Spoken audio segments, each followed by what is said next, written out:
Hello, my name is Doug Ragan. I head up the youth unit for UN Habitat. And I'd like to just say a big warm hello to all you people at the Asia Pacific Youth Exchange. Fortunately, I wasn't able to attend. It's a long way from Nairobi to the Philippines. But I'm really excited to be able to address you right at the end of this, what was seemingly an amazing couple weeks. I'd like to also make a big thanks to our partners from the Asian Development Bank, Urban Youth Academy, and all the amazing volunteers, and also the local government of Santa Rosa, which hosted you for your local immersion program. What I'm here to do is talk to you a bit about the Sustainable Development Goals. Now, I realize that you have been working over the last couple of weeks looking at the Sustainable Development Goals. I believe you did a survey in Santa Rosa, and through your immersion program you were there. So I think you've kind of got an idea of what they are. But just from a perspective of the UN here, the Sustainable Development Goals have been something we've been working on for many years. As you know, the previous goals were called the Millennium Development Goals, and they sunsetted. They finished off a year or so ago. We had great success with the Millennium Development Goals, but one of the criticisms of the goals was that they weren't participatory. Not everyone was able to involve. They seemed a bit hard to access. Well, with the Sustainable Development Goals, that's not the case. These have been built through great consultation with everybody, especially young people. I know someone did a presentation on the My World survey. Well, that survey was impressive in its reach, with now over 10 million people, the vast majority of them young people, who gave input into what the Sustainable Development Goals should be. So where we are now is that we've accepted, or we've passed now through all the countries of the United Nations, 17 different goals. And these goals cover the whole range of how we live, how we can be better people, how we can be more sustainable, how we can be healthy for everyone in the world, not just those in the developed world, not just those in the developing world, but all peoples. So it's an exciting time, and it's an exciting time for this conference to happen, because you also now get a chance to really get to know what these SDGs are, and then from there you can move forward and start implementing them in your local communities, in your countries, and globally. I can't go through all 17, obviously, that would take a little bit of time, so I'm going to pick a few goals that I think are really impacting young people, and goals that I think you can do something about. So goals 1, 3, and 4, I think are really goals that you can work on. There is goal 1, of course, is end poverty. Goal 3 is ensuring healthy lives and promoting well-being. And goal 4 is ensuring inclusive and equitable education, especially for young men and women. These 3 goals, I think, are something that you can immediately go home and look at. You can look at what's happening in your community. Is there people who are poorer than you? How can you work with them to lessen the burden of poverty? You can also look at health and all the different issues of health, whether it's stopping basic diseases or serious diseases such as HIV/AIDS, through to just regular sexual health and such. The third one, being inclusive education, is also critical, and for the My World survey was the #1 goal in the survey, identified by everybody, and especially by young people. Education is critical. You need to get out there. You need to somehow finish off your regular school, but as well look at taking training and other things which will allow you to lead healthy and productive lives that gives back to both your family, but as well your community. So those goals 1, 3, and 4 I think are really important. Goal 5 is also very critical, the achieving of gender equality. As you know, as young people, it's sometimes very challenging to get things done. It's sometimes very challenging to be respected in your community. But it's even more challenging if you're a young woman. So oftentimes, I think we really need to look at our own personal actions and our own personal beliefs. Are we, as being treated, if you're a young woman, being treated equitably? Or if you're a young man, are you treating young women equitably? And working together closely between the two genders, between young men and women. I think that this is something that's a challenge all over the world. There's no one region of the world, no one culture, no whatever, that it's a challenge we all face and something that we have to work on.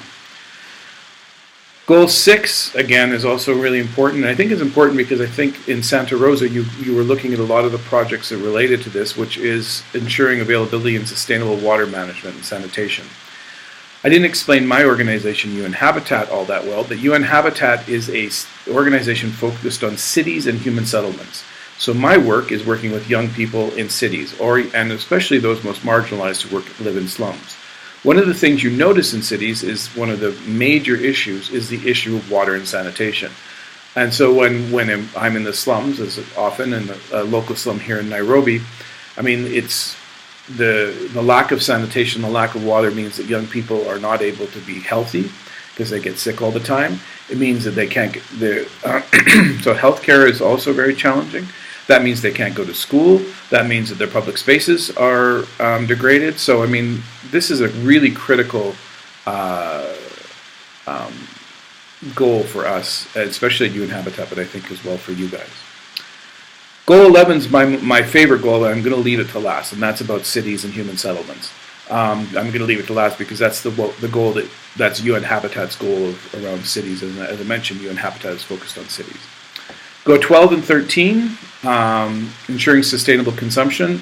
I think 12 is really important in the sense of you look at how you as young people consume goods, whether that's what you purchase, how much you purchase and stuff. It's important to be sustainable in the society and not, I mean, we know that there's runaway rampant consumerism is a real problem. And so you as young people are oftentimes, and young people in general are oftentimes the people who do a lot of that consumption. So I think it's really important to look at what you consume.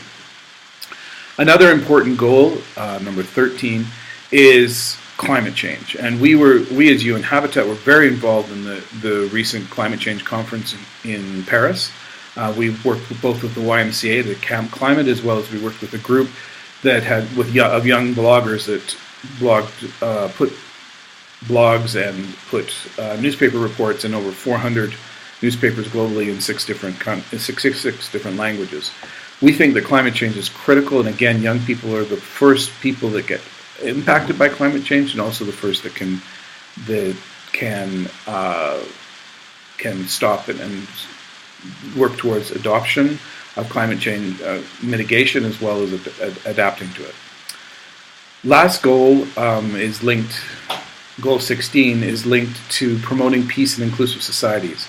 And I think this is also really critical in light of what just happened at the UN Security Council. If you don't know the structure of the United Nations, the Security Council is the preeminent body within the UN. It's the most powerful.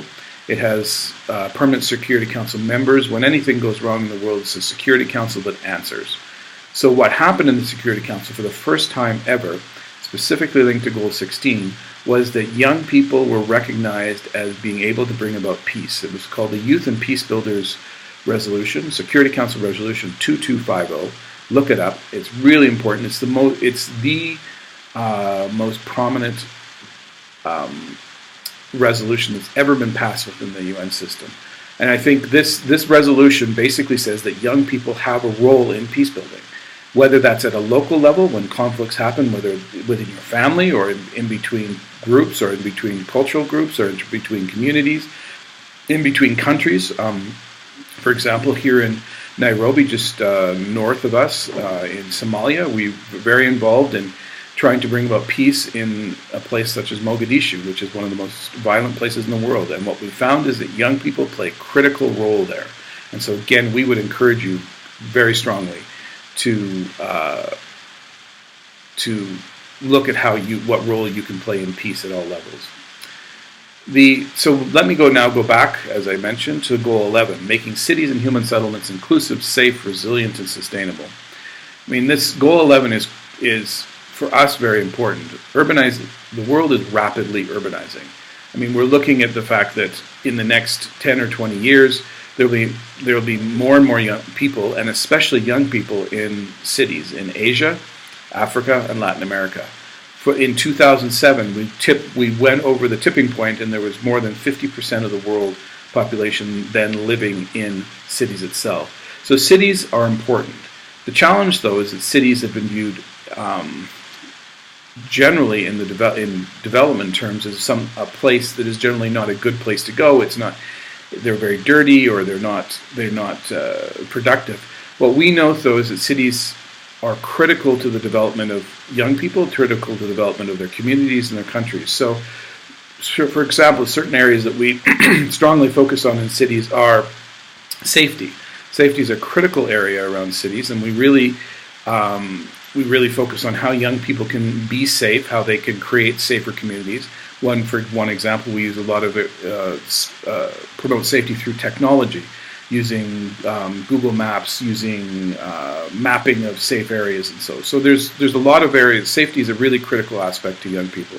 But we've also seen through some of our research that critical to young people in cities is transportation, the ability to be able to get to the job or to get to your school. So that's also another area that's really critical in cities. So cities for us are really important. You're right now in a beautiful and amazing city in the Philippines, Manila. So this is something that we're really focusing on, and we would encourage and invite you to become more involved with UN Habitat to do so. A couple we have coming up in October of this year, Habitat 3. Habitat 3 is a huge conference that brings together all the world leaders from all the different countries to discuss what cities are going to look like for the next 20 years. So if you're interested in that, at the end of this video, you'll see a link where you can go and you can read more about Habitat 3. So, again, thank you so much for inviting me. That's my kind of a big overview on the SDGs. It's time now that you're about ready to leave, it's time for you to take off. It's time for you to go home and take all that you've learned and try to apply it. That means keeping connected with all the young people that you've met here, keeping connected with the community that you met here, but also going home locally and saying, okay, how can I make a difference? Because really that's where it starts. It starts at your home. It starts in your family. It starts in your community. That's where the first step that can be taken in creating a sustainable world, and creating a world that we all can be happy in, a world that we can all be prosperous is the first step is with you. So again, I'd like to congratulate you for all your work you've done, and again, challenge you to take what you've learned and take it back home. Thank you.